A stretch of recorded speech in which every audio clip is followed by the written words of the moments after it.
Welcome to InfoHub Recap. We look back at the past week's main issues.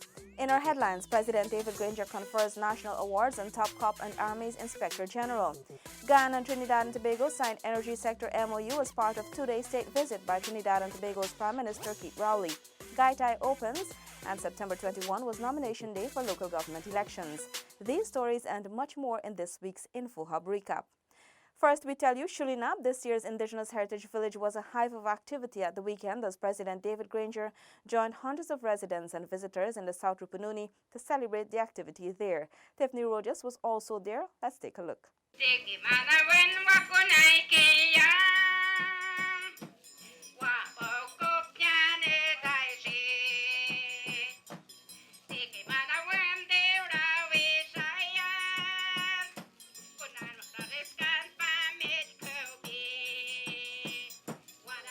President David Granger commended Shulinab for being forward-looking and encouraged village leaders to push for equality in the community. I believe that education is the basis of equality. We need to embrace the education system so that people, especially the children, are discouraged from dropping out. Tushao Nicholas Frederick said Heritage Day should be a celebration and reflection on advancing the Indigenous way of life. It is an occasion that, especially as Indigenous people, we have to reflect on the important values that we have contributed towards building this very important nation. And it is with that reflection that we celebrate, and we want to make sure that our celebrations are more meaningful, are more realistic, that will lead us to an end result that will be positive for both the government and for us, the Indigenous people, as we move forward. National Heritage Day 2018 is being celebrated under the theme, Proud of Our Identity, Celebrating in Unity. Minister of Indigenous Peoples Affairs, Sidney Alcock, encouraged Indigenous people to continue the development of their communities. We need more of this. We need your ideas. We need your plans. And that is why it is so important to understand what the government is doing.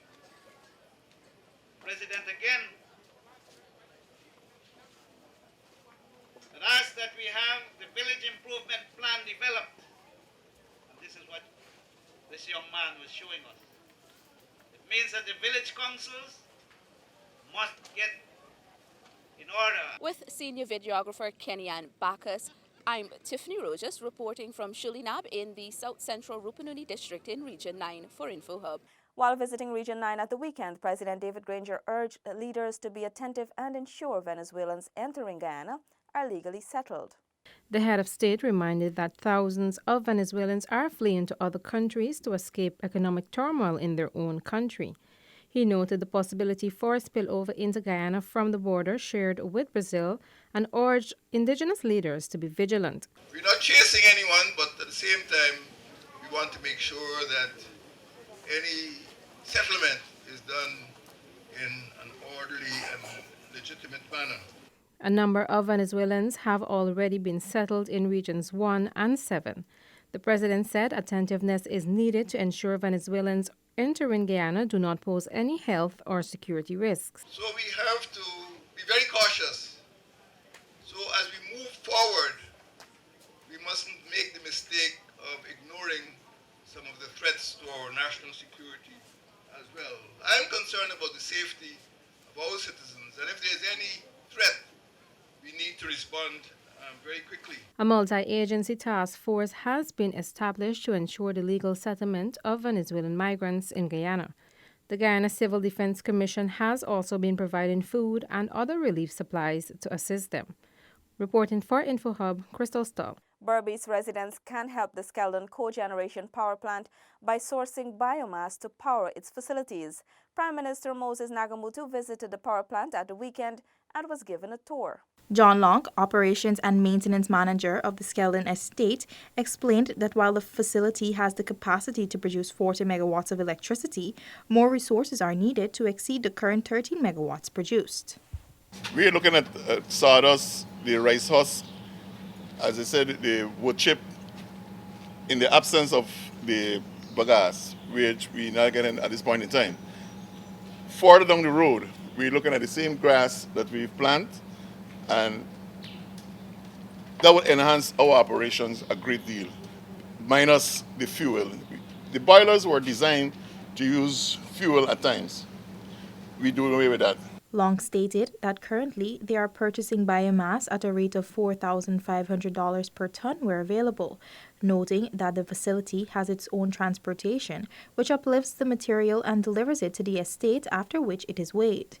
Prime Minister Moses Nagamutu noted that 40 megawatts of electricity amounted to approximately 25% of the electricity used locally. That you could produce the 40 megawatts of electricity in Berbice, and you could put a stop to blackouts, and the rates for the charges for electricity will go down. During a community meeting at WIM later that afternoon, he encouraged residents to assist by supplying the cogeneration power plant with much-needed biomass material. The Prime Minister said the long-term plan is to implement alternative energy sources across Guyana.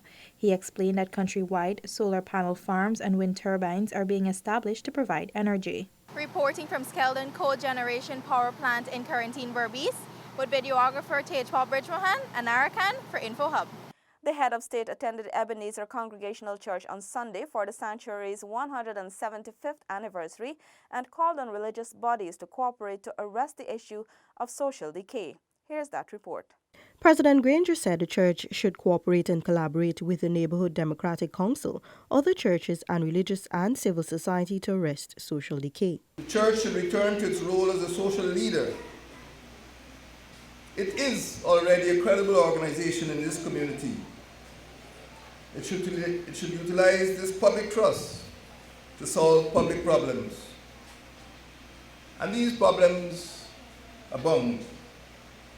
Problems of domestic violence, alcohol and drug abuse, poverty, teenage pregnancy, school absenteeism and dropouts. These are problems from which West Coast has not been able to escape. The president noted that congregationalism and service to communities are inseparable. He said the bonds between church and communities should therefore be reinforced. Reflecting on congregationalism's history, President Granger explained it came to this country 210 years ago as part of the work of the London Missionary Society to minister almost exclusively to Africans. Guyana, the president said, owes a debt of gratitude to the Congregational Church as it pioneered education before and after emancipation, supported community development, and aided those in need. Congregationalism has been anchored in communities, and its service to the communities is inseparable from its service and its worship to God. The bonds between church and communities should be reinforced. Communities should be maintained as vital centers of spiritual life, blessed with the moral legitimacy and the material resources which are necessary for promoting the common good. The Ebenezer Congregational Church is one of Guyana's oldest churches and a member of the Congregational Union. For InfoHub, Stacey Carmichael. As Breastfeeding Week observances began for 2018, medical practitioners and members of the public marched through several streets in Georgetown as they promote breastfeeding. Here with the details is Crystal Stull. Minister within the Ministry of Public Health, Dr. Karen Cummins, said over the years the ministry has been promoting the merits of exclusive 6 months breastfeeding to mothers countrywide. While recognizing that the promotion of breastfeeding as the best possible nutrition for infants, it has been the cornerstone of child health and survival strategies for the past 2 decades. Significant to note is that breastfeeding has played a major part in lowering infant mortality in many parts of the world. Undoubtedly, it remains the best option for the great majority of infants. In efforts to raise awareness on the importance of breastfeeding, Dr. Cummins noted several activities were implemented. She urged all to give their support. The attitudes of partners, family, employers, and society as a whole have an impact on breastfeeding rates. Therefore, through public education and awareness programs like these, we will continue to dispel some of the misguided views on breastfeeding. To date, 11 hospitals across Guyana have received breast-friendly status. This means that facilities will ensure that mothers who deliver babies practice and promote exclusive breastfeeding. This year's Breastfeeding Week is being observed from September 16 to 22 and is held under the theme Breastfeeding, Foundation for Life. Crystal Stahl for InfoHub. On Tuesday, President David Granger conferred on Commissioner of Police Leslie James and Inspector General of the Guyana Defense Force, Colonel Trevor Bowman, the Disciplined Services Star DSS and the Military Service Medal, respectively. These conferrals followed consultations between the head of state and the chairman and members of the Advisory Council of the Orders of Guyana. There will be no reprisals for giving evidence to the Commission of Inquiry into City Hall. Get the details in this report. Deputy Chairman of the Local Government Commission, Andrew Garnett, gave this assurance to prospective complainants to the Commission of Inquiry to be headed by retired Justice Cecil Kennard. The Local Government Commission is responsible for regulation and staffing of all local government organs, which is inclusive of the mayor and councillors of the city of Georgetown. Workers have complained, their unions have complained. They're under the protection of their union and they're under the protection of the Local Government Commission. There can be no reprisals, there can be no acts of victimization in terms of a worker who exercises their right to complain about working conditions or deprivation of benefits. The Commission of Inquiry is set to receive evidence at the Critchlow Labour College, Wolford Avenue, until September 21. A report of its findings is expected by the end of October. Legal clerk secretary at the Critchlow Labour College. He has assumed duties there on yesterday, the 17th, and will be there all week from 8:30 to 4:30. And he will be taking statements and doing the necessary supportive activities in preparation for commencement of the inquiry per se on the 24th of September. Garnett, who represents Labour on the Local Government Commission, said that the intention to inquire into the operations of the Mayor and the City Council was made known since April of 2018. However, several matters of logistics caused a delay. The Local Government Commission was sworn into office on October 23, 2017 by President David Granger. Retired Justice Cecil Kennard was today sworn in by Chief Magistrate Anne McLennan as the Chairman and sole Commissioner to conduct an inquiry into the city government's operation. Reporting for InfoHub, Alexis Rodney. The Ministry of Foreign Affairs is engaging the Guyanese diaspora and addressing issues affecting them in accordance with the recommendations by the International Organization for Migration, IOM. Here is Stacey Carmichael with that report. Minister Greenidge referenced recommendations submitted to government by the International Organization on Migration, IOM, which pointed to initiatives that can be pursued which will be advantageous to the diaspora. Among the recommendations was the need for more collaboration among ministries and agencies and frequent meetings to address matters in the diaspora. We organized, as part of that arrangement, for example, diaspora conference to look at the question of remittances, which is one of the major areas in which there are flows from the diaspora to the home country, and in which perhaps enough institutional arrangements aren't in place to ensure that remittances are moved without perhaps unnecessary diversion of the income by way of high interest rates, excessive fees, administrative fees for moving these things. The minister said another report was presented by the IOM following a second bout of diaspora consultations in Canada and Florida and New York, USA. That round enabled them to modify their report, and that modified report has been, I think, sent to cabinet, it is with the cabinet. There is nothing at this point in time that the cabinet needs from us to enable it to conclude its deliberations on the matter. Minister Greenidge reminded that the greatest interface with the government and the diaspora occurs at the consular level. The Ministry of Foreign Affairs continues to assist Guyanese in respective countries in relation to documentation and other difficulties they encounter.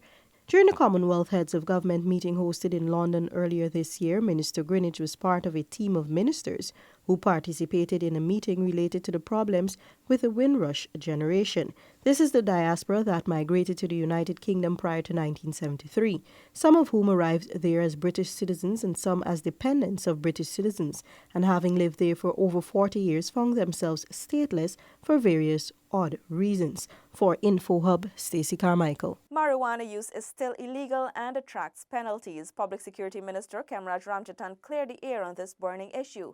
Paul McAdam has more. Marijuana usage locally is still illegal. Minister Kemraj Ramjatan reminded on the sidelines of an annual Customs Anti-Narcotic Unit training course yesterday. What we are trying, however, now is to remove for small amounts, and especially for young people, that jail sentence, custodial penalties. You certainly will be fined, you certainly will be given a community sentence, but you will, for small amounts of marijuana and hard drugs, you will not get a jail sentence. And yes, that is I think Mr. Carrington had brought that up, and yeah, we are supporting it. The Public Security Minister reminded that this initiative was also supported by President David Granger.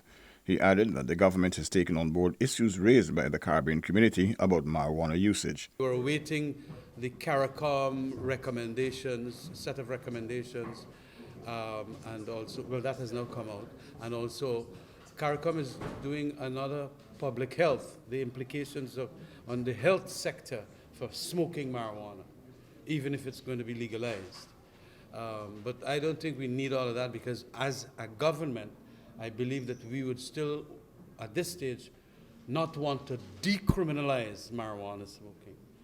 We want it to be a criminal offense, but not necessarily with this big penalty of being jailed for small amounts. The minister said that incarcerating persons, especially youths, for small amounts of marijuana is not practical. You have to spend so much more money on the prisoners. A fellow with 5 grams or whatever goes and gets 3 years jail. It's 3 years we have to feed him in a prison and things like that. But moreover, the prison also, that from the reports of the Patterson reports after the fire, prove that when these small players go into prison, they graduate into bigger criminals. They get a BSc and the MSc in crime. So we have to stop that. And that is one of the things that we support. Information from the Customs Anti-Narcotics Unit, CANU, shows that so far for the year, more than 650 kilograms of marijuana have been seized. Paul McAdam for InfoHub. Residents of Waller's Delight are now free from saltwater intrusion with the completion of more than 800 meters of riprap sea defense there. The project, which commenced in November 2017, was completed in 3 phases. Ministry of Public Infrastructure's project coordinator Dennis Ramsing said the works were necessary due to the rapid degradation of the mangrove trees over the years. Had government not taken the intervention or initiative to come and construct the riprap sea defenses, then there would have been a lot of damages along the embankment. There would have been breach of the embankment, which would have resulted in inundation to immediate residential and agricultural lands, which would have been more severe. But because we were monitoring the area over some time, we had seen the need to take this intervention early so that we could have prevented a disaster from happening. The riprap structure consists of toe, slope, crest, and embankment to support the riprap structure. Ramsing pointed out that similar works were also completed at Windsor Forest. Works were identified for this year because, one, we had H concrete sea defenses, which also had low crest elevation, which contributed to severe overtopping during peak spring tide period. the ministry took the initiative to replace that aged concrete structure with riprap CD fences. The project's coordinator pointed out that these riprap structures, built of rock or other material used to protect shorelines, require less maintenance and are flexible structures. Most of the materials for the riprap's construction is also available locally. Renetta LaFleur for InfoHub. The importance and benefits of exclusive breastfeeding cannot be overstated. Exclusively breastfeeding a baby for the first 6 months of life has long-lasting benefits that can contribute to Guyana's overall development. According to GPHC CEO, the more support given to the Breastfeeding Awareness Initiative, the more mothers and their families will understand why it must be done. I think we need to change our culture, we need to change our thinking, and we need to understand that whenever a woman breastfeeds, regardless if it's outside of her home, at the clinic, or so on, she's providing an important function for both the baby, herself, and the nation as a whole. Chief Nursing Officer of the Ministry of Public Health, Linda Johnson, said that breastfeeding exclusively for the first 6 months can be the difference between a child's life and death and serve as a first vaccine against diseases. It deposits to the child antibodies that can protect that child from diarrheal disease and pneumonia, which are the two leading causes of morbidity and mortality, namely illness and death among young children. National Breastfeeding Week is being observed in Guyana from September 16 through 22nd under the theme Breastfeeding, Foundation of Life. For InfoHub, Alexis Rodney. On Wednesday, a memorandum of understanding was signed between Guyana and Trinidad and Tobago for cooperation in the energy sector. Stacey Carmichael was at the signing and filed this report. The MOU was signed at State House between President David Granger and Trinidad and Tobago's Prime Minister Keith Rowley. President Granger said the signing of the MOU represents a step forward for the two countries, which have enjoyed fruitful relations for many years. Apart from energy cooperation, the head of state pointed to several other areas of interest which will be pursued. There are other areas of interest, and we extended our conversations to deal with agriculture, to deal with sport, to deal with youth, to deal with security, to deal with cooperation in other fields. And we expect that as a result of this engagement today, relations between our two republics will become stronger.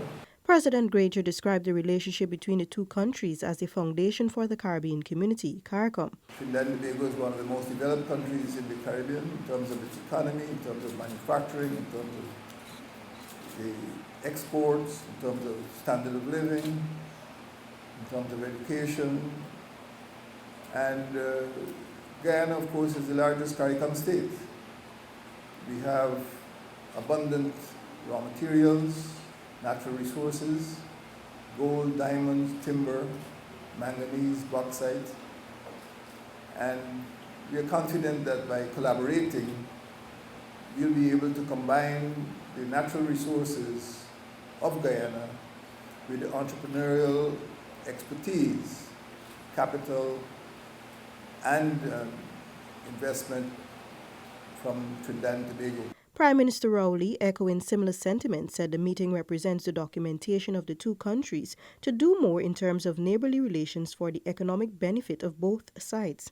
We anticipate that the role of the governments in laying the groundwork and providing the encouragement for our private sectors to seize opportunities which are available to both countries of this earth could only be a good thing for the people of Trinidad and Tobago and for the people of Guyana.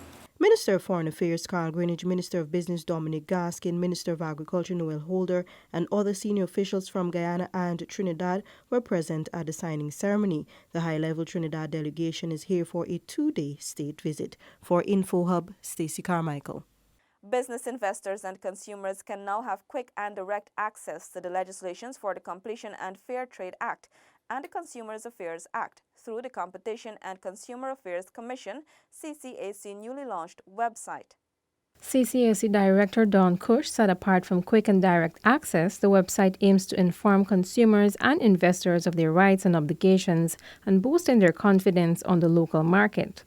Any member of the public can access the site, get relevant information for both the Consumer Affairs Unit and the Competition Policy Unit. They can know their rights. Chairman of the Commission, Ronald Birch Smith, noted the level of unfamiliarity that exists among consumers on their rights and obligations under the Consumer Affairs legislation. He believes the website will change this. We feel it's our duty to create an informed consumer base so that firms have a greater incentive to compete on service and on quality rather than engage in a race to the bottom. Too many scarce resources are wasted by consumers in replacing goods that in a more healthy and informed consumer rights environment would not be offered for sale in the first place. According to Birch Smith, the CCAC has been conducting a number of sensitization seminars across the country, along with random pop-up visits at various stores to inform consumers of their rights and investors of their obligations. He said the website is part of the Commission's broader objective of embracing digital technology and reaching a wider audience. But it allows more people to participate in the work that we do. The website, as you'll see later, has forms for persons to interact with us, so no longer does someone have to come to Sapphire, sit at the desk, fill out a form. They can complete a complaint online from the comfort of their own home or office or anywhere where they have an internet connection and a browser. Investors and consumers are urged by the CCAC to utilize the website on ccac.gov.gy to get informed of their rights and obligations. Reporting for InfoHub, Crystal Stahl. Guyana has signed a $20 million loan agreement with the Islamic Development Bank for the upgrade of the Guyana Power and Light Incorporated. The agreement was signed in Jeddah, the Kingdom of Saudi Arabia, between Finance Minister Winston Jordan and the IDB's Vice President of Sector Operations, Mansour Mahtour. The US $20 million loan will support GPL's upgrade program, a component of its development and expansion program for 2014 to 2021. Additionally, the ISB's reverse linkage project will assist in updating Guyana's expertise and technology in rice production and offer a grant for the modernization and upgrade of the Palms Geriatric Facility. The Ministry of Public Health commissioned a rehabilitated maternity waiting home at the Georgetown Indigenous Residence. The facility will accommodate some 13 high-risk pregnant mothers from the hinterland. Seneca Thorne has details. The renovated maternity waiting home allows pregnant women to travel to Georgetown several weeks before delivery, await the onset of labor, and be quickly rushed to the main referral hospital for safe delivery.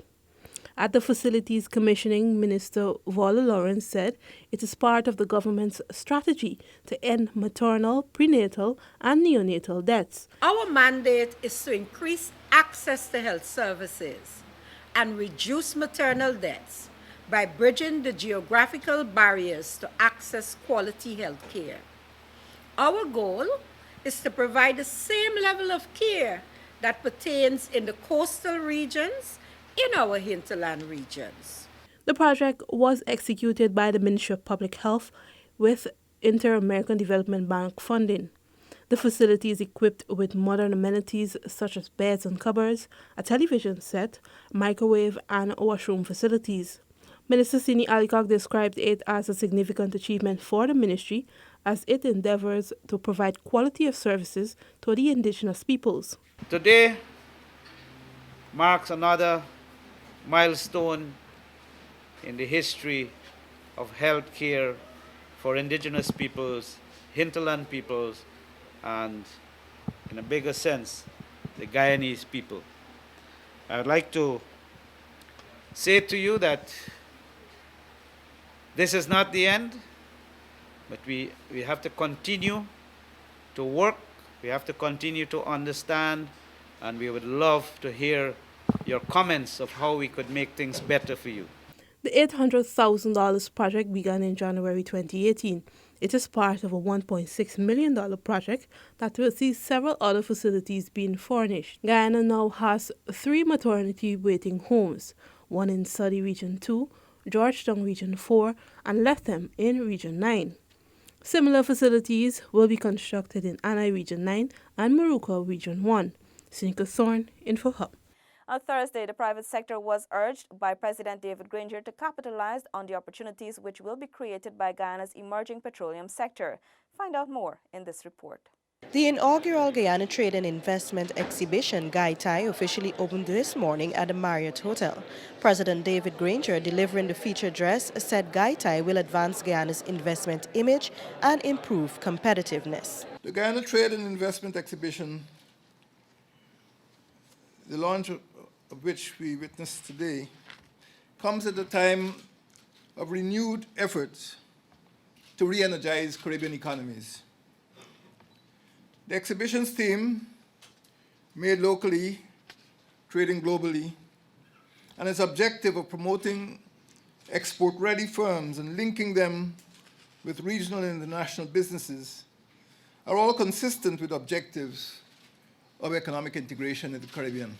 The president said the world-class discoveries of petroleum in Guyana's maritime space will unleash unprecedented business opportunities. The private sector, he encouraged, should aim at building capacity and establishing strategic partnerships to be able to exploit the opportunities which will flow from the petroleum sector. Experience has forewarned us of the dangers of dependence on one sector or one commodity. Petroleum revenues will be deployed prudently to ensure sustainable and inclusive development under the Green State Development Strategy. That is the pathway to economic transformation of Guyana into a green state.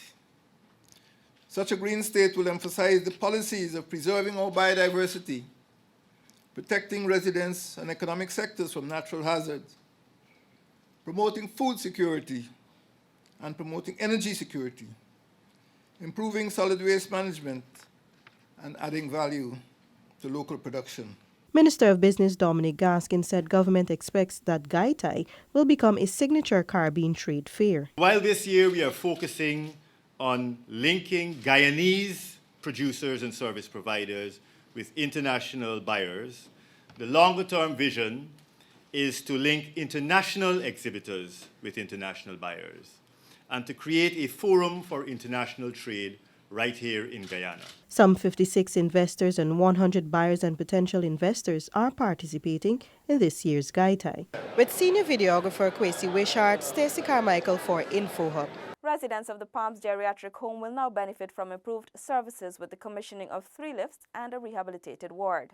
The $14 million lifts will allow the approximately 200 residents at the oldest senior care facility in Guyana to move between levels of the institute using a walker or wheelchair. At the commissioning ceremony, Minister Amna Ali noted that government recognizes the importance of the nation's elderly and will spare no efforts in ensuring they are housed in a comfortable environment. The Ministry of Social Protection and the government of Guyana really recognize the importance of our elderly, and we try as far as practicable to make lives comfortable for them. This, what we have done here today, will benefit not only the residents of the Palms, but also staff who have various functions, and to ensure that they provide excellent service. The institution's rehabilitated Ward 6 was also commissioned. This facility, which houses female residents, is now equipped with new beds and other amenities. We are proud to make such an investment. But not only this investment, we have other things on the cards to make this institution an improved one and to provide better service. Earlier this year, an $18 million infirmary and outpatient clinic was commissioned at the Palms. This has since resulted in a reduction in the number of referrals to the Georgetown Public Hospital Corporation. The aim is to ensure that the institution is maintained in keeping with the government's minimum standard regulations for geriatric facilities. For InfoHub, Anara Khan. Guyana looks to Agriculture Week meeting hosted by the Council for Trade and Economic Development Caribbean to strengthen agri collaboration with Trinidad and other Caribbean countries. We now bring you that report. Minister of Agriculture Noel Holder, on the sidelines of the signing of a memorandum of understanding between Guyana and Trinidad and Tobago for economic sector collaboration, said several issues of mutual interest were discussed with that country's Minister of Agriculture, Land and Fisheries, Clarence Rambarat. We spoke about some of the issues that might be considered low-hanging fruit. Our produce passing through Trinidad by Caribbean Airlines. Other Caribbean Airlines, matters were discussed, including taking off your duty-free stuff and putting it back on and coming through. Little things like that were discussed. Sir, and one of the problems in agriculture is carrying produce through Trinidad. The Caribbean Airlines do not normally transship it in a timely manner. And if it's perishable, we have no refrigeration facilities to put them while they're waiting to tranship. Minister Holder added that the Caribbean Week of Agriculture meeting, which begins October 8th in Barbados, will be used for strengthening collaboration. And at that meeting, we will have a number of issues that ministers can take up, including the Quartet Agriculture meeting, the Quartet, the CARICOM, the Conference of Trade and Economic Development, the agricultural part. At that meeting, there will be more arrangements for collaboration, not only with the Minister of Agriculture of Trinidad and Tobago, but Ministers of Barbados. Trinidad and Tobago's Minister of Agriculture, Land and Fisheries has committed to exploring the possibilities of using Guyana's engineering expertise for water management in the 12 Island Republic. This comes as heavy rainfall negatively impacts that island's agricultural input. The minister also committed to finding a resolution to the long-standing issue of preventing Guyana's honey from being transshipped via the island's ports. One of the reasons why we've been very slow in allowing honey from outside of Trinidad is because so far Trinidad has been able to maintain its honey disease-free. We've done some testing, we've done some surveys in the last 2 years. We've been working with ICA, we've been working with our local producers. We have a complaint before quoted from Grenada. We've agreed on a particular approach with Grenada. So right now we're in the process of doing the risk survey analysis in Grenada.